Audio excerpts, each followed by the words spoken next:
সিরিয়ার পরিস্থিতি তখন ভীষণ উত্তপ্ত।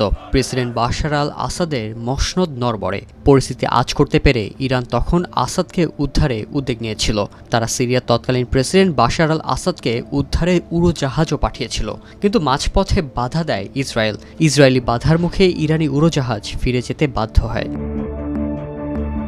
কাতার ভিত্তিক সংবাদ মাধ্যম আল জাজিরার মতে, সম্প্রতি ইসরায়েলের প্রধানমন্ত্রী বেনিয়ামিন নেতানিয়াহু জানিয়েছে, ইরান যখন আসাদকে উদ্ধার করতে উড়োজাহাজ পাঠায়, তখন ইসরায়েল কয়েকটি F-16 যুদ্ধবিমান পাঠিয়ে সেই ইরানি উড়োজাহাজকে মাঝপথ থেকে ফিরিয়ে দেয়। তবে এই বিষয়ে নেতানিয়াহু আর কোনো বাড়তি তথ্য দেননি।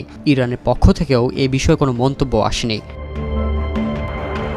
গত বছরের ৮ ডিসেম্বর সকালে সিরিয়ার রাজধানী দামেস্কে সশস্ত্র বিদ্রোহীরা ঢুকে পড়েন। তারা বাশার আল আসাদের সরকারের পতন ঘটায়। সরকার পতনের পর বাশার আল আসাদ রাশিয়া পালিয়ে যান। এর মাধ্যমে সিরিয়ায় ৫ দশকেরও বেশি সময় ধরে চলা আল আসাদ পরিবারের শাসনের অবসান ঘটে। পরে জানা যায়, বাশার আল আসাদকে সরিয়ে নিতে রাশিয়াও একটি উড়োজাহাজ পাঠিয়েছিল। সেই উড়োজাহাজে করে আল আসাদ প্রথমে সিরিয়ার উপকূলীয় শহর লাতাকিয়ায় অবস্থিত রুশ বিমান ঘাঁটিতে যান। সেখান থেকে তাকে মস্কো নিয়ে যাওয়া হয়। এ সময় তার স্ত্রী আসমা আল আসাদ ও তাদের ৩ সন্তান আগেই মস্কোতে ছিলেন। আল আসাদের পরিবার দীর্ঘদিন ধরে সিরিয়ার শাসক ছিল। ১৯৭১ সালে হাফিজ আল আসাদ প্রেসিডেন্ট হন এবং ২০০০ সাল পর্যন্ত ক্ষমতায় ছিলেন তিনি। তার মৃত্যুর পর ৩৪ বছর বয়সে বাশার আল আসাদ প্রেসিডেন্ট হন। টানা ২৪ বছর তিনি দেশটি শাসন করেন। তবে তার শাসনের শেষ ১৩ বছর ছিল টানা গৃহযুদ্ধের মধ্যে।